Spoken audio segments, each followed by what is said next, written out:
করিম, শুনলি তো গত রাতে আবার গ্রামে পুলিশ ঢুকেছিল। গ্রামের সকলে খুব ভয় পেয়ে আছে রে। হ্যাঁ শুনেছি, কিন্তু এসেছিল কেন? আসবার কারণ কি কাউকে কিছু বলেছে?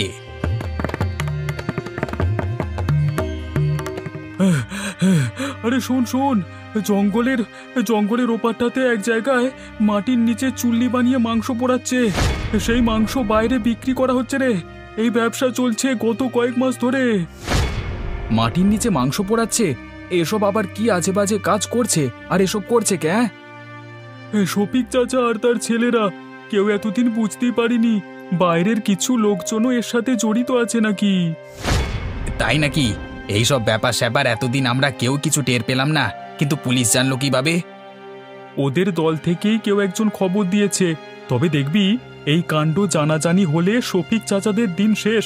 ওদের মস্তানিতে সারা গ্রাম তটস্থ থাকে, সব কিছুতেই ওদের জোরজুলুম চলে। তুই খারাপ কিছু বলিসনি, কিন্তু একটা কথা কি বুঝতে পারছিস তোরা? এতে গ্রামের কতটা বদনাম হবে।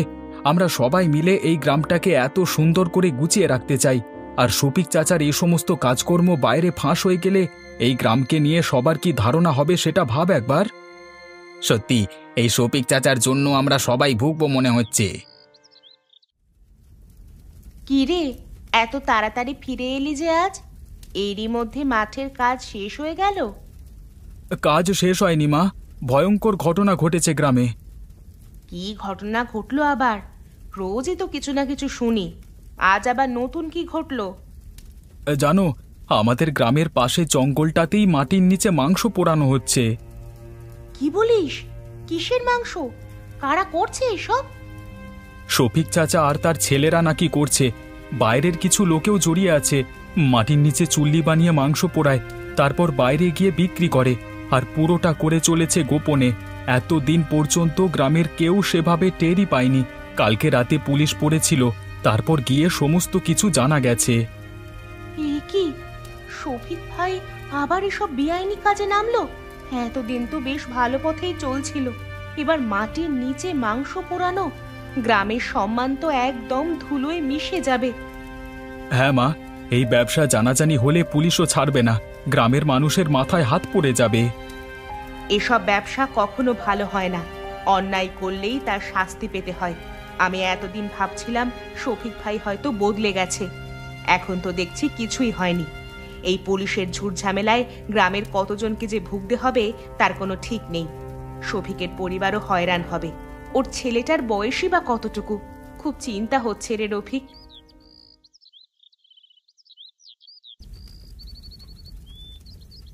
আব্বা, এই কাজটা করা ঠিক হচ্ছে তো?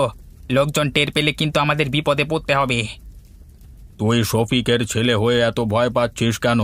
কেউ কিচ্ছু জানবে না, সব গোপনেই থাকবে। কিন্তু পুলিশ গ্রামে আসছে বলে শুনেছি, যদি কিছু জানতে পারে? পুলিশ আমাদের কিচ্ছু করতে পারবে না। আমার হাতে সব বড় বড় লোকজন আছে। পুলিশ যদি কিছু জানতেও পারে, সব কিছু সামলে নেওয়া হবে। তুই চাপ নিস না। কাজ তো ভালোই চলছে, কিন্তু শুনলাম গ্রামের কিছু লোক নাকি সন্দেহ করছে। হ্যাঁ, ধুর, এসব কথায় কান দেওয়ার মতো ফালতু সময় আমার হাতে নেই। এসব নিয়ে মাথা ঘামালে চলবে না। আমি সব দেখছি। কোন পুলিশ এসেছিল আমি দেখে নিচ্ছি এদিকটা। তোরা বেকার বেকার ভয় পাস না, কাজে মন দে। আর এই গ্রামের লোকজন সব এক একটা ছাগল। এই শফিকের হাতের পুতুল ওরা। ওদেরকে নিয়ে ভাবিস না। আমার কোনো ক্ষতি করবার মতন ওদের ক্ষমতা নেই। আব্বা, তবু আমাদের একটু সাবধানে থাকা উচিত। কদিন গন্ধটা তো বেরোয়, লোকজন এসব নিয়ে সন্দেহ করছে। বেকার বেকার ঝুঁকি নিয়ে লাভ কি? ঠিক আছে, সামনে একটা বড় পার্টি আছে, তাদের মালগুলো সাপ্লাই করে দে আগে, তারপর না হয় এসব কদিন বন্ধ রাখবো। গ্রামের অবস্থা তো ভালো যাচ্ছে না। পুলিশও আজকাল খুব ঘোরাঘুরি করছে, কিছু একটা চলছে, সবাই টের পাচ্ছে। মুকুল ভাই, আমরা সবাই সবকিছু জানি। গন্ধটাও তো পাচ্ছি নাকি? ওরা মাটির নিচে চুল্লি বানিয়ে মাংস পোড়াচ্ছে। এভাবে চলতে থাকলে গ্রামে তো এবার পুলিশ ক্যাম্প বসবে। গ্রামের মেয়ে বউরা ভয়ে তো এবার বেরোতে পারবে না। কিন্তু আমরা কিছুই তো করতে পারছি না। শফিক চাচার মতো লোক জড়িয়ে আছে, বড় বড় লোকও আড়াল থেকে সাহায্য করছে বলে শুনেছি। আর কতদিন এভাবে চলবে?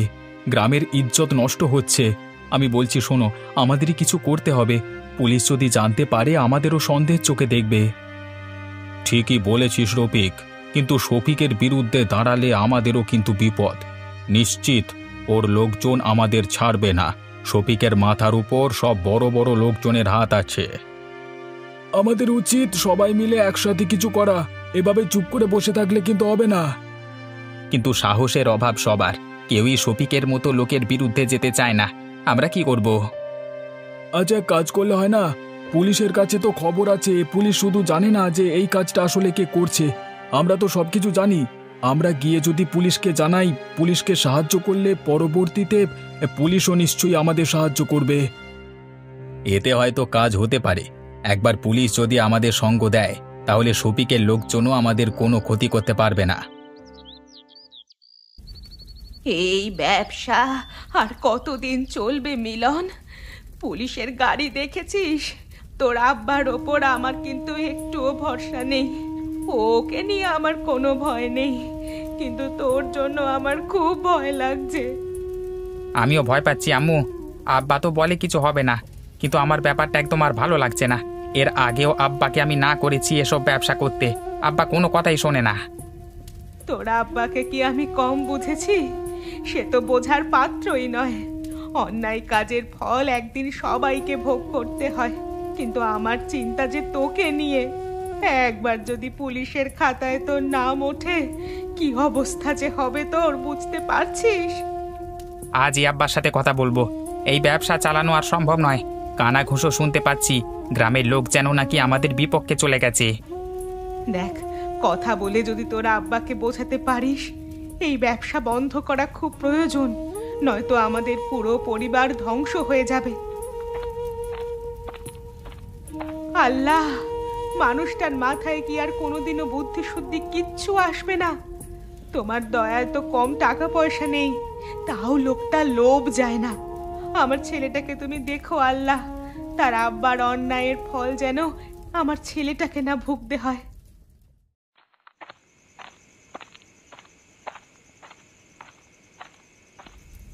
আব্বা, আর কতদিন তোমার এই কাজ চলবে? আজ গ্রামে অনেক কথা উঠছে, পুলিশ আমাদের দিকে নজর রাখছে। চুপ! তুই জানিস না আমি কি করছি? এসব ব্যবসায় ধরা পড়বার সুযোগ কম। সব কিছু ঠিক মতো চললে কেউ কিচ্ছু জানবে না। কিন্তু আব্বা, তুমি কি বুঝতে পারছো না? এই পোড়া মাংসের গন্ধই আমাদেরকে ধরিয়ে দেবে। গ্রামের সবাই এই গন্ধ পেয়েছে। তোমার কি মনে হয় তুমি এই গন্ধটা আটকাতে পারবে? এসব বেআইনি কাজ বন্ধ করো আব্বা। মিলন ঠিকই বলেছে শফিক ভাই। আজকে কিছু পুলিশকে দেখেছি, আমাদের কাজ বন্ধ করতে হবে কিছুদিনের জন্য। এই ব্যবসা বন্ধ করব? এত বড় সুযোগ ছেড়ে দেব? তোদের ধারণা আছে এই কাজে কত মুনাফা হয় আমাদের? আর এই কাজ তো শুধু একা আমি করছি না, আমাদের উপরে আরও লোকজন আছে। তোদের কি মনে হয় আমি এই কাজ বন্ধ করতে চাইলেও তারা বন্ধ করতে দেবে? তোরা অযথা ভয় পাচ্ছিস, পুলিশকে আমি সামলাতে জানি। আব্বা, তোমার উপরে যারা আছে তাদের কিন্তু কেউ চেনে না, কিন্তু সবাই জেনে গেছে তুমি এই কাজের সাথে জড়িত আছো। তোমার সাথে আমিও আছি। পুলিশ যদি ধরতে আসে আমাদের ধরবে, আর গ্রামের লোকজন আমাদের বিরুদ্ধে সাক্ষী দিতে কিন্তু পিছপা হবে না আর। আম্মুর কথা একটু চিন্তা করো আব্বা। আমাদের যদি পুলিশ ধরে নিয়ে যায়, আম্মুর কি হবে? রহিমের কি হবে? আমরা ছাড়া তো ওদের আর কেউ নেই। আর এই গ্রামের লোকজন সবাই আমাদের উপর এতটাই ক্ষেপে গেছে যে আমরা চলে গেলে ওদেরকেও এই গ্রাম থেকে বের করে দেবে। হ্যাঁ বাবারে, একবার ভেবে দেখো আব্বা। দেখছি কি করা যায়। স্যার, আমরা একটু বড়বাবুর সাথে কথা বলতে এসেছি। বড়বাবু ভেতরে মিটিং করছে, এখন দেখা করা যাবে না। স্যার, আমাদের বড়বাবুর সাথে দেখা করাটা খুব প্রয়োজনীয়। দয়া করে একবার দেখা করতে দিন। একবার গিয়ে বলুন আমরা এসেছি। কোথা থেকে এসেছো তোমরা? আমরা ছাতিমপুর গ্রাম থেকে এসেছি। একটা গুরুত্বপূর্ণ বিষয়ে ওনার সাথে কথা বলতে চাই। খুব বিপদে পড়ে এসেছি এখানে, দয়া করে আমাদের দেখা করতে দিন। ঠিক আছে, বসো ওখানে, আমি খবর দিচ্ছি। বললে তোমাদের ভেতরে যেতে বলবো। মুকুল চাচা, আমরা এখানে এসে ঠিক করলাম তো? শফিক চাচা যদি খবর পেয়ে যায়, বা এই অফিসার যদি শফিক চাচারই লোক হয়ে থাকে? সেটার সম্ভাবনা বিশেষ নেই, কারণ যে কবার গ্রামে পুলিশ এসেছে উনিই ছিলেন, আর উনি তো এখানে নতুন এসেছে। আমার মনে হয় না শফিক এখনো একে হাত করতে পেরেছে। যাও তোমরা, স্যার ডাকছেন ভেতরে। কি হয়েছে, কি বলতে চান আপনারা? স্যার, আমরা জানি আপনি গ্রামের বেআইনি ব্যবসা সম্পর্কে সমস্ত খবর পেয়েছেন। আমরা সবাই এ নিয়ে খুব ভয়ে আছি। তার মানে আপনারাও এই ব্যবসার সাথে জড়িত? না স্যার, এই ব্যবসাটা যার সেই লোকটার ভয় আছি। কে সে? শফিক, শফিক ইসলাম। আমরা বেশ কিছুদিন ধরেই বুঝতে পেরেছিলাম। তারপরে যখন আপনারা গ্রামে 2-3 বার টহল দিলেন, তখন আমরা নিশ্চিত হয়েছি শফিক মিয়া এই ব্যবসাটার সাথে জড়িত। শুধু এই ব্যবসা নয়, ওর আরও অনেক বেআইনি ব্যবসা আছে, আমরা জানি। জানেন যখন এতদিন খবর দেননি কেন? ভয় স্যার, শফিক চাচার বেশ কিছু পোষা গুন্ডা আছে। দিনে দুপুরে ওরা খুন করে দিতে পারে। সবারই তো প্রাণের ভয় আছে, তাই না স্যার? তাহলে এখন এখানে এসে খবর দিলেন যে? স্যার, এর আগে যতজন পুলিশ এখানে ছিলেন তাদের প্রত্যেককে শফিক চাচা হাত করে রেখেছিল। আপনি প্রথম যে ওই গ্রামে বেআইনি ব্যবসা ভাঙার জন্য টহল দিয়েছেন, তাই ভাবলাম আপনাকে এসে সব খবরটা বলে দিলে পরবর্তীতে আপনি নিশ্চয়ই আমাদের সাহায্য করবেন। ঠিক আছে, আপনাদের যা জানানোর আছে সবটা খুলে বলুন। আমি দেখছি আপনাদের কিভাবে সাহায্য করা যায়। আজ রাতেই পুলিশ আবার গ্রামে আসবে। এবার হয়তো শফিককে নিয়ে যাবে। পুলিশ যদি গ্রামে এসে আবার তল্লাশি করে, পুরো ব্যাপারটা জানাজানি হয়ে যাবে। জানাজানি হোক, পুলিশ শফিককে ধরলেই সব শান্ত হয়ে যাবে। এই ব্যবসা বন্ধ করতে হবে। বাকিরা তারপর কি করবে সেটাই এখন দেখবার। আমাদের যা করণীয় আমরা তো করে এলাম, বাকিটা সময় বলবে। গ্রামের মানুষ সবাই ক্ষেপে আছে। শফিককে তো কেউ পছন্দ করে না। তবে আমার চিন্তা হচ্ছে গ্রামবাসীদের ক্ষোভ শফিকের বউ আর ছোট ছেলেটার উপর গিয়ে না পড়ে। ওই বেচারির কোনো দোষ নেই। শফিক ওর উপরেও কম অত্যাচার করেনি। চাচিকে আর রহিমকে আমাদের বাঁচাতেই হবে। শফিক চাচা দোষ করেছে, পুলিশ তার শাস্তি দেবে, কিন্তু চাচি তো কোনো দোষ করেননি। আমরা সঠিক জায়গায় যাচ্ছি তো? আপনারা সঠিক জায়গা চেনেন তো? খবরটা সঠিক তো আদেও? আপনারা নিশ্চিন্তে থাকুন, খবর পুরোপুরি সঠিক। দেখুন, আমরা আগেই সন্দেহ করেছিলাম, তবে এত বড় বল কাজটা চালাচ্ছে সেটা ভাবতে পারিনি। আজ ওদের ধরে ফেলতেই হবে।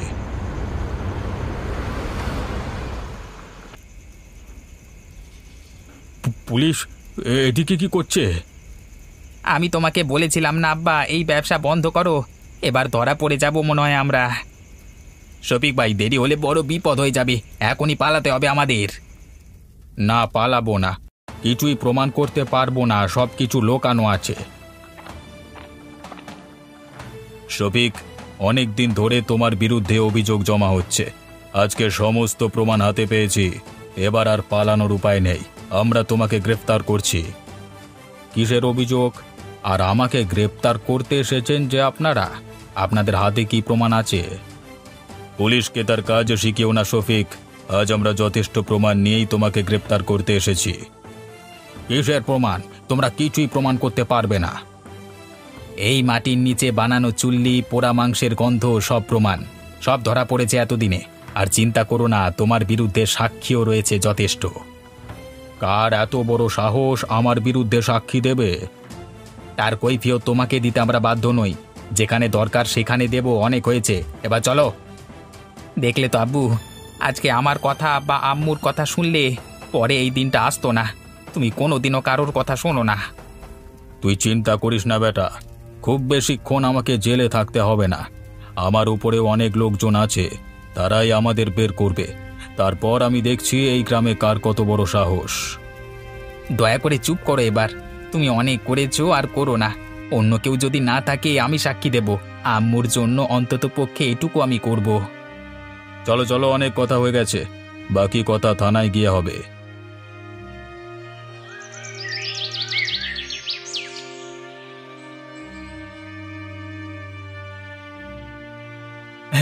যাই হোক, শেষমেশ শফিক আর তার দলবল পুলিশের হাতে ধরা পড়ল। এতদিন যা হচ্ছিল তাই নিয়ে সবাই আমরা খুব ভয়ে ছিলাম। হ্যাঁ, কিন্তু আমাদের গ্রামের ওপর যে কলঙ্ক পড়েছে তা কি মুছে যাবে এত সহজে? কলঙ্ক মুছতে সময় লাগবে, কিন্তু অন্তত এখন শান্তি ফিরে আসবে। এই অবৈধ কাজ চলতে থাকলে গ্রাম আরো বিপদে পড়তো। বিপদের হাত থেকে আমরা মুক্তি পেয়েছি। গ্রামে এরকম চলতে থাকলে কাকে পুলিশ কখন গ্রেফতার করে নিয়ে যেত তার কোনো ঠিক ছিল না। এবার অন্তত আমরা সবাই শান্তিতে থাকতে পারবো। হ্যাঁ, কিন্তু শফিক চাচাকে এভাবে যেতে দেখে খারাপ লাগছে। সেই ছোট থেকে শফিক চাচাকে দেখছি। লোভ মানুষকে অন্ধ করে দেয়। হ্যাঁ, তো কিছু বললাম, কিন্তু তোর আব্বা শোনেনি। আজ সবাইকে নিয়ে গেল পুলিশ। আমাদের কি হবে এখন? আব্বু তো আমাদের কথা কোনোদিন শোনেনি। ভাইয়াও তো অনেকবার চেষ্টা করেছিল আব্বুকে বোঝাতে, সেও পারিনি। আমাদের ওপরও গ্রামের লোকজন সবাই ক্ষেপে আছে। আল্লাহ জানে আমাদের এই গ্রামে আর ঠাঁই হবে কি না আদেও। মা, আমাদের যদি এই গ্রাম থেকে বের করে দেয়, আমরা কোথায় যাব, কি করব, কোথায় থাকব?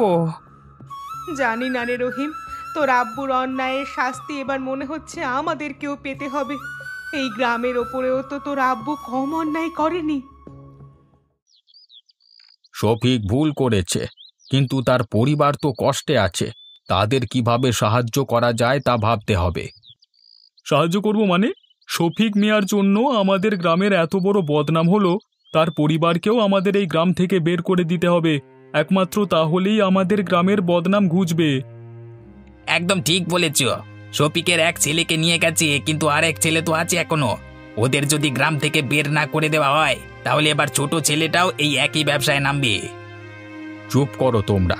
শফিক দোষ করেছে, তার জন্য আমরা তার পরিবারকে শাস্তি দিতে পারি না। হ্যাঁ, আমি মানছি যে এই গ্রামের বদনাম হয়েছে, কিন্তু শফিকের পরিবারকে আমরা যদি গ্রাম থেকে বের করে দিই, তাহলে এই গ্রামের বদনাম আরও বাড়বে। ওদের যদি কিছু হয়ে যায় তাহলে সেই দায় কিন্তু আমাদেরই থাকবে। আমরা যেমন এই গ্রাম থেকে বেআইনি ব্যবসা সরিয়েছি, তেমন এখন শফিকের পরিবারের প্রতি আমাদের কিছু কর্তব্য আছে। হ্যাঁ, আমিও একমত। শফিকের পরিবারের প্রতি আমাদের একটা দায়িত্ব আছে। তারা তো আর ব্যবসার অংশ ছিল না। শফিকের জন্য ওদের পুরো পরিবারকে দোষারোপ করা যাবে না। ওরাও চেষ্টা করেছিল শফিকের এই ব্যবসা বন্ধ করতে। এখন আমরা যদি তাদের পাশে না থাকি তাহলে তারা খুব বিপদে পড়বে। আমাদের উচিত তাদের পুনরায় কাজ শুরু করতে সাহায্য করা। সবাই যদি একসঙ্গে থাকে তাহলে গ্রাম শান্তিতে থাকবে। আজ কতদিন পর মনে হচ্ছে সবকিছু ঠিকঠাক হচ্ছে। গ্রামের সবাই আবার আগের মতো শান্তিতে আছে। হ্যাঁ, আব্বু যা করেছে তার জন্য আমি লজ্জিত, কিন্তু আপনাদের সাহায্যে আমাদের পরিবার নতুনভাবে বাঁচতে শিখেছে। আমরা তো সবাই একই পরিবার। ভুল করলে যেমন শাস্তি দিতে হবে, তেমন যে কোনো বিপদে একসাথেও থাকতে হবে। তোর বাবা তার শাস্তি পেয়েছে, কিন্তু তোরও তো নতুন করে শুরু করবার অধিকার আছে। আপনারা না থাকলে হয়তো আমরা আর এই গ্রামে থাকতেই পারতাম না। আমাদেরকে এই গ্রাম ছেড়ে চলে যেতে হতো।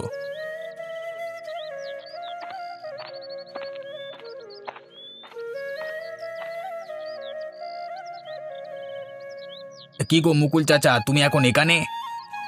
দেখতে এলাম তোরা সব ঠিকঠাকভাবে কাজ করছিস কিনা। সব ঠিক আছিস তো? রহিম, সব ঠিক আছে তো? সব ঠিক আছে। এত সব ঘটনার পর গ্রাম আবার শান্ত হয়েছে। লোভ আর অন্যায় মানুষের জীবন কতটা বদলে দিতে পারে, সেটাই শফিক প্রমাণ করে দিল। ঠিকই বলেছ চাচা। কিন্তু আমরা সবাই মিলে কাঁধে কাঁধ লাগিয়ে যদি কাজ করি আর একসাথে থাকি, তাহলে আর কোনো অন্যায় এই গ্রামে কিন্তু ঘটবে না। ঠিকই বলেছিস। এখন থেকে সবাই মিলে গ্রামকে রক্ষা করতে হবে। আমিও আপনাদের সাথে আছি।